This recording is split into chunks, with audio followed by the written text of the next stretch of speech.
Olá, colega advogado, colega advogada, tudo bem? Me chamo Felipe Pereira Malman, sou presidente da Comissão de Direito da Tecnologia e Inovação da UAB do Rio Grande do Sul e também conselheiro seccional na Ordem. Tenho trabalhado muito com direito digital orientado a empresas de tecnologia e inovação e quero conversar um pouquinho com vocês hoje sobre o escritório digital do CNJ. Quero fazer uma saudação especial à doutora Sulamita Santos Cabral, que é a nossa presidente do IARGS, e também um agradecimento pelo convite à coordenadora, a doutora Maria Isabel de Freitas Beck, do grupo de estudos Temas Jurídicos Atuais, pelo convite e por poder estar participando aqui com vocês na data de hoje.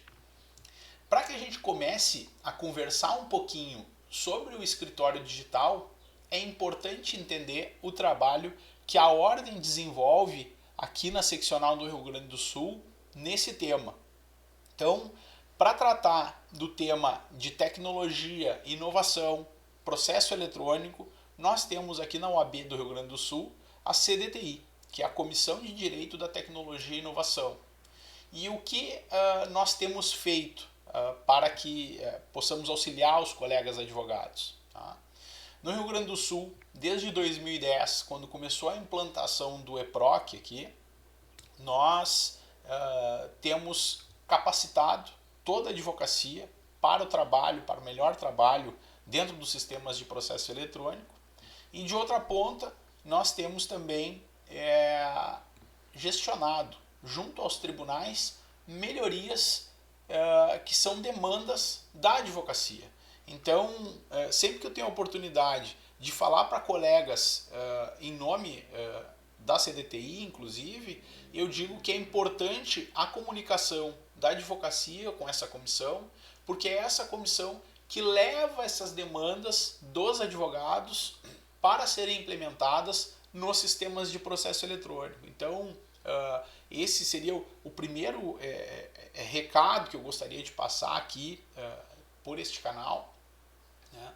E dizer que nós temos feito a capacitação ao longo do interior do estado, aí, são 106 subseções, nós já fizemos esse percurso aí umas 4 ou 5 vezes, visitando as subseções aí do estado do Rio Grande do Sul.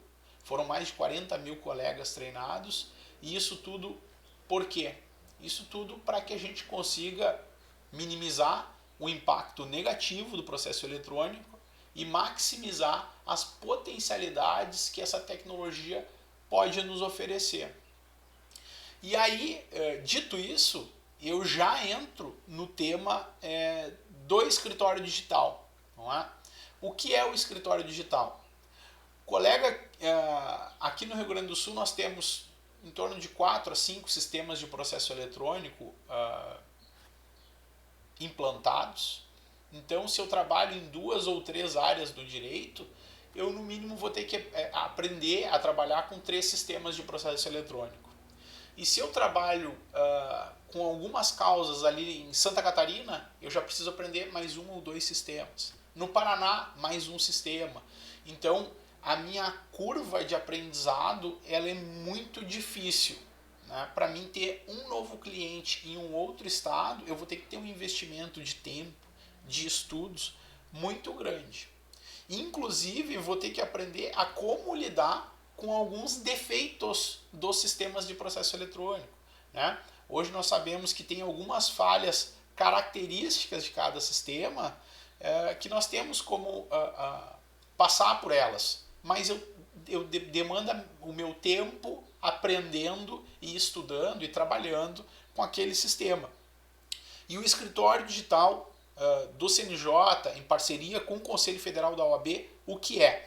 É uma plataforma em que vai se comunicar com cada um dos sistemas de processo eletrônico existentes e aderentes a essa plataforma. O que significa dizer é que, em partes, se atende à demanda da advocacia, que sempre foi a de ter um sistema apenas para trabalhar em todo o território nacional. Vejo como difícil que nós tenhamos essa demanda específica atendida, porque em que pese a lei ser uma só, a lei federal, né, um regramento processual civil, nós temos fluxos de trabalho e de informação diferentes em cada região. E nós, advogados, nós não precisamos ter um sistema único para trabalhar. O que nós precisamos é ter um sistema em que nós vamos acessar e peticionar por ele. E o que acontece nos bastidores desse sistema, para nós é pouco relevante. Então o escritório digital, ele nada mais é do que uma tela em que o advogado vai se logar. Por exemplo, para uma petição inicial, ele vai identificar ali qual é o estado, qual é a cidade, competência, como uma petição de processo eletrônico. Vai subir os seus dados, vai cadastrar, vai subir documentos e vai enviar. Quando ele clica no enviar, naquela tela do escritório digital, que hoje já estava funcionando, então acabando essa aula aqui, você pode ir lá consultar como é que funciona o escritório digital.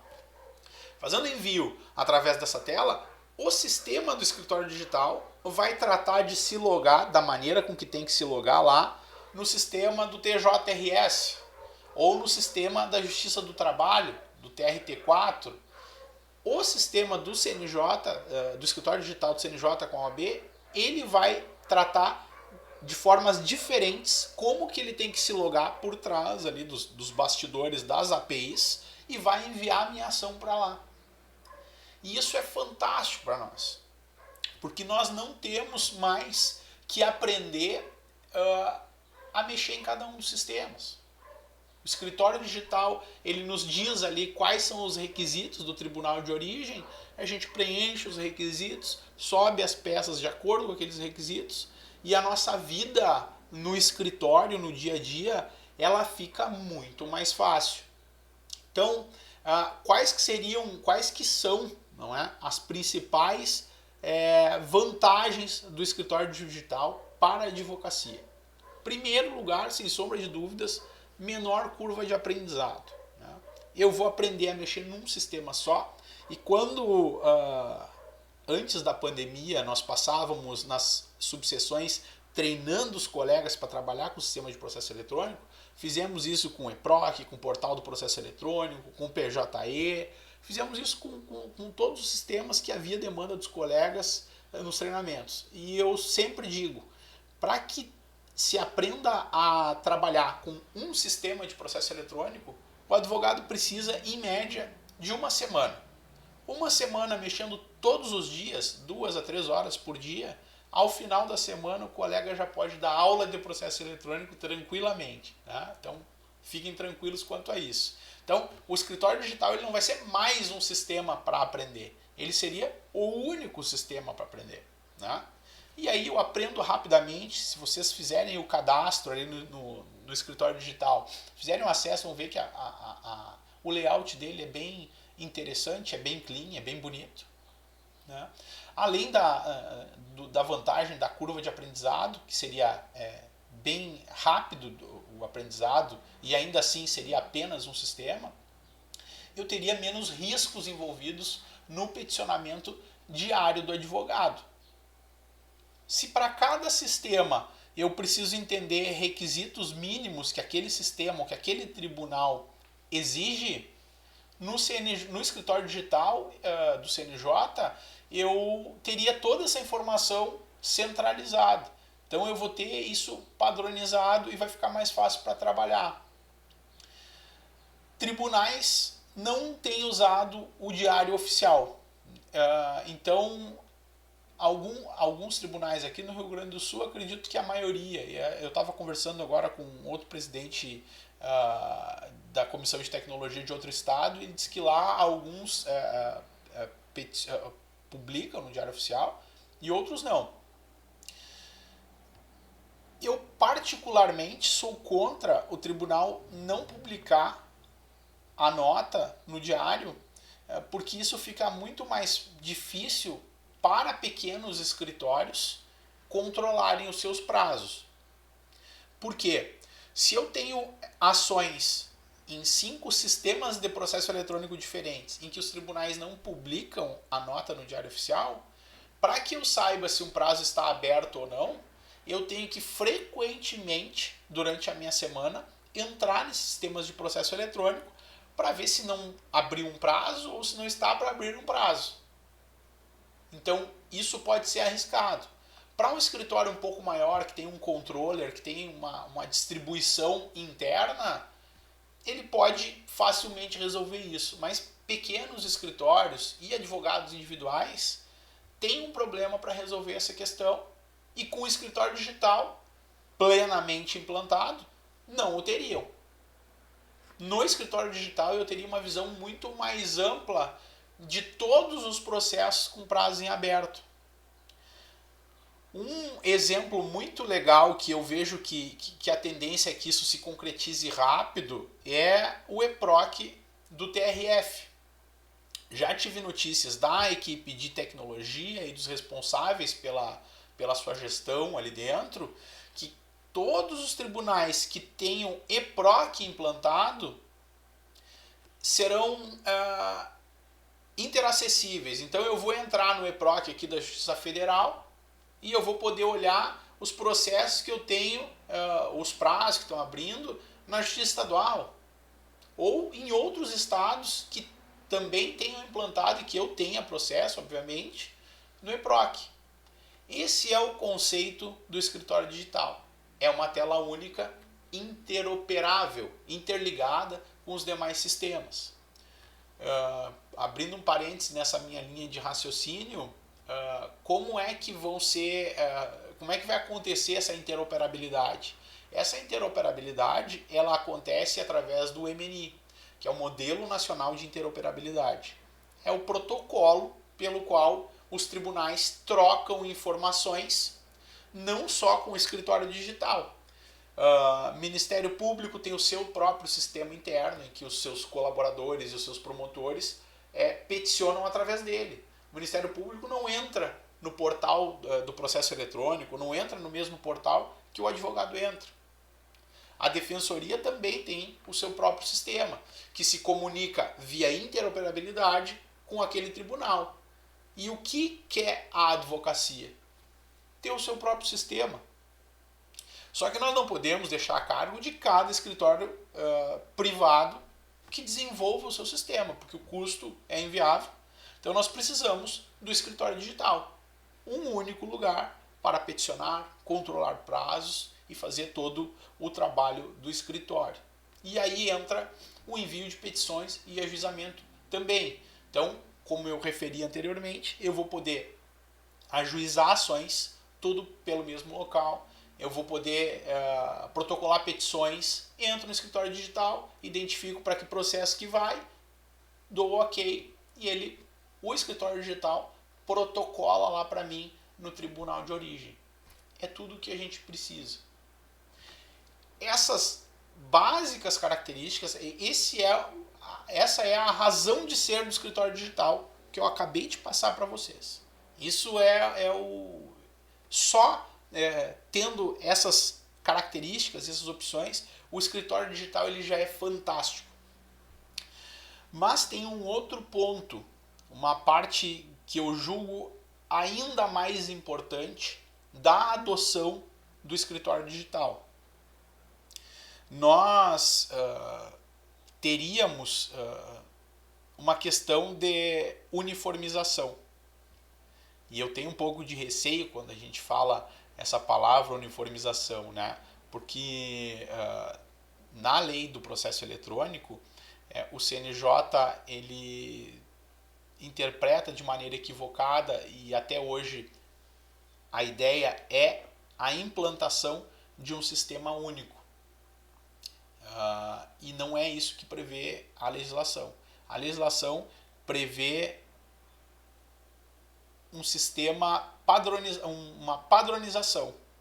E a padronização eu não alcanço colocando o mesmo sistema em todos os tribunais. A padronização eu alcanço viabilizando a interoperabilidade através do MNI e propiciando que cada ente e cada advogado se conecte por onde achar melhor. Então eu tenho a opção do portal público, todos têm, inclusive entes, mas eu tenho lá a minha opção personalizada, que é o escritório digital.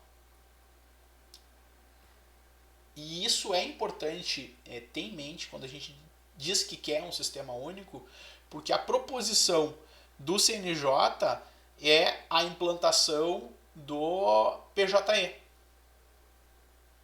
mas não o PJE da Justiça do Trabalho. Quem trabalha aqui no Rio Grande do Sul normalmente não se queixa do PJE aqui do TRT4. Ele é uma versão estável, ele normalmente quando a OAB demanda alguma modificação, algo que é importante para os advogados, eles rapidamente fazem essa implementação, então é um sistema construído de forma colaborativa, mas a sugestão e o que se quer através do CNJ é a implantação do PJE dos estados. E o PJE dos estados é horrível. Ele é uma versão defasada do PJE da Justiça do Trabalho. Então, nós não podemos começar a pensar no escritório digital quando se tem uma iniciativa muito avançada de substituição, inclusive, de sistemas de processo eletrônico para um sistema que talvez não agrade tanto. E isso não sou eu que estou dizendo. É só pegar o Justiça em Números lá, do CNJ mesmo, pegar lá o ranking das plataformas de processo eletrônico e ver quais que estão melhor avaliadas pelo próprio CNJ. Então, dito isso, eu passo para uma parte que seria muito mais interessante do escritório digital, que é a uniformização dos sistemas com a correta adoção do MNI por parte dos tribunais. Por que isso é importante, além de me proporcionar o portal do processo eletrônico? Porque com as informações sendo tratadas de forma padronizada, então, Tribunal X vai dizer que vai ter uma API que para mandar petições iniciais vai ser assim, para mandar petições intermediárias vai ser desse outro jeito, para mim consultar a nota de expediente vai ser nesse outro padrão de programação, não vou me aprofundar muito nisso para não cansá-los, mas eu tenho uma padronização. E aí nós temos que dar mais um passo e abrir as portas para que empresas fornecedoras de tecnologia acessem dados que são públicos. Acessem dados que qualquer cidadão pode acessar. Por que eu tenho dito isso? Porque até agora, com o processo eletrônico, a advocacia ela só teve, na maior parte, na maior fatia, teve acesso a mais trabalho, a mais burocracia. Se antes eu fazia minha petição inicial, organizava documentos e largava na distribuição, agora eu faço a minha petição inicial, organizo documentos, gero PDFs, coloco em ordem alfabética, entro no sistema, cadastro o processo, cadastro as partes, nomeio cada um dos documentos para só depois protocolar.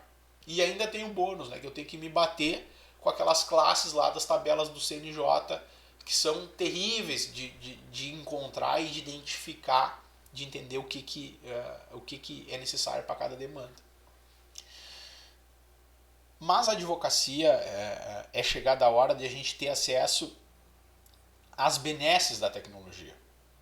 Por exemplo, ferramentas mais acuradas de jurimetria, até de inteligência artificial. Eu sou um pouco crítico quando se fala em inteligência artificial, porque muitas ferramentas no mercado dizem que tem inteligência artificial e não tem. Tem no máximo um mecanismo preditivo, né? Mas isso seria tema para uma outra aula. Por exemplo, quando o advogado recebe um cliente pela primeira vez, ou é um cliente já do escritório e quer saber como vai ser uma nova demanda, nós dizemos, né, quando ele pergunta, doutor, o que vai acontecer com essa causa? Normalmente, a tua causa, pelo que nós temos aqui de cenário e considerando a cidade que nós estamos protocolando a ação, ela vai se comportar dessa maneira. E no segundo grau, a tendência é que ela seja dessa outra maneira. Mas esse normalmente que nós passamos de ideia para que o cliente possa, o prognóstico, para que ele possa formar até o que ele espera dessa demanda, ela está alicerçada na nossa vivência. Onde nós já trabalhamos, em que processo nós já trabalhamos. Então, imaginem cenários diferentes. Um escritório com 500 processos, um escritório com 1000 processos, um escritório com 20 mil processos. Vamos pegar o maior exemplo. E a gente sabe que a maioria da advocacia é a pequena advocacia, o pequeno advogado, é o pequeno escritório. Mas vamos pegar o escritório com 20 mil processos. Um exemplo da Justiça Estadual. Eu, com uma experiência de 20 mil processos, para que eu diga-se normalmente para o meu cliente, eu estou me baseando numa amostragem muito pequena, que são apenas 20 mil processos. Então eu sei mais ou menos como esse tipo de matéria se comporta. E por que eu digo que essa amostragem de 20 mil processos ela é pequena? Porque na Justiça Estadual nós temos mais de 2 milhões de processos.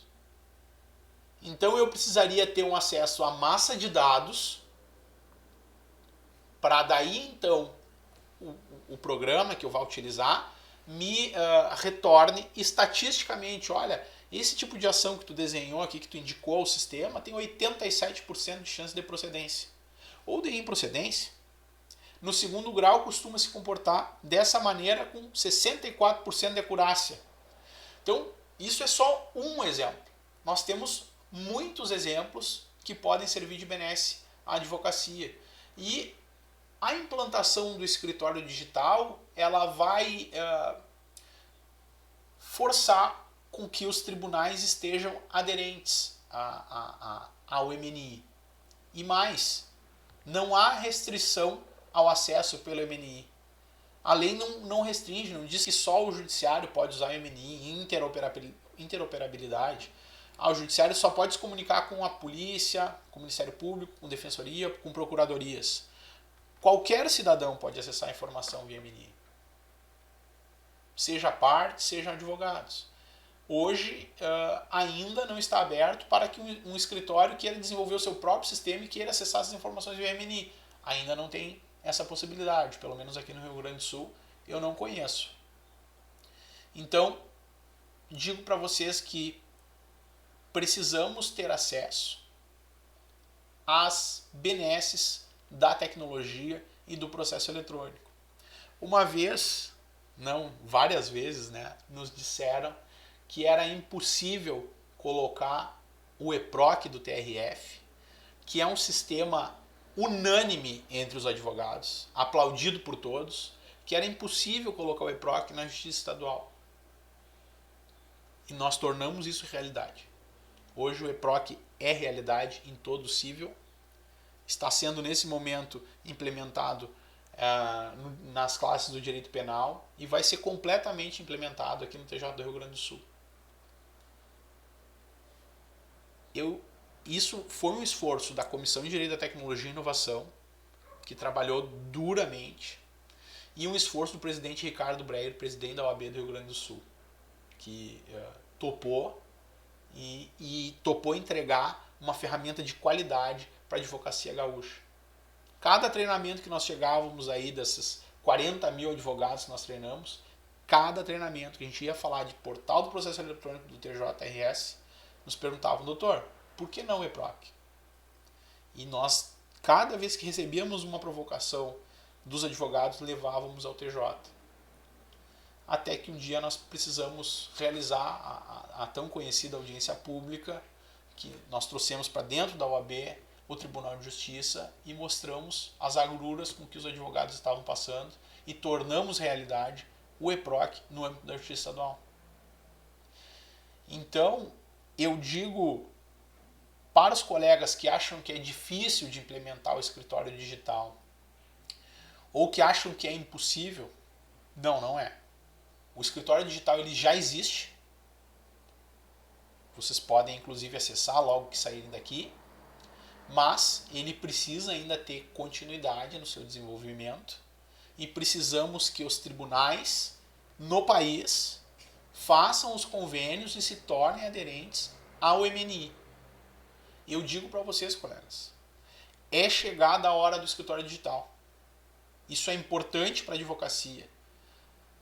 Para quem não conhece tecnologia, confiem. Para quem conhece um pouco, ou já se deu conta de que nós precisamos de um pouco mais de facilidade no nosso dia a dia com o processo eletrônico, cobrem o escritório digital. A advocacia tem que se manifestar e tem que insistir com o escritório digital. Isso vai ser um ganho enorme, não só para o dia a dia, para iniciativas que surgirão para servir a advocacia. Nós teremos aí low-techs, legal-techs, que fornecerão serviços de maior qualidade. Nós temos inúmeras ferramentas de automação sendo desenvolvidas no Poder Judiciário, Brasil afora. E quais são as ferramentas que estão sendo desenvolvidas em prol da advocacia? Eu preciso da iniciativa privada para fornecer ferramentas para os advogados. Então nós temos que fomentar isso para que cheguem cada vez mais ferramentas para o nosso trabalho. O advogado é indispensável. E nós estaremos muito mais bem servidos se tivermos mais ferramentas para lidar no nosso dia a dia. Então, colegas, estas eram as reflexões e as provocações que eu tinha para fazer para vocês. Não esqueçam, cobrem por onde vocês forem, que vocês tiverem oportunidade, cobrem o escritório digital. O escritório digital, ele precisa se materializar, ele precisa ser 100% implantado em território nacional. Isso vai ser benéfico para todos nós. Eu agradeço mais uma vez o convite da doutora Sulamita e também o convite da doutora Maria Isabel para estar participando aqui hoje, e eu estou pessoalmente à disposição do Instituto e de todos os colegas que estão vendo essa live e essa aula hoje para colaborar no que for necessário. Um bom dia a todos, uma excelente semana e um forte abraço.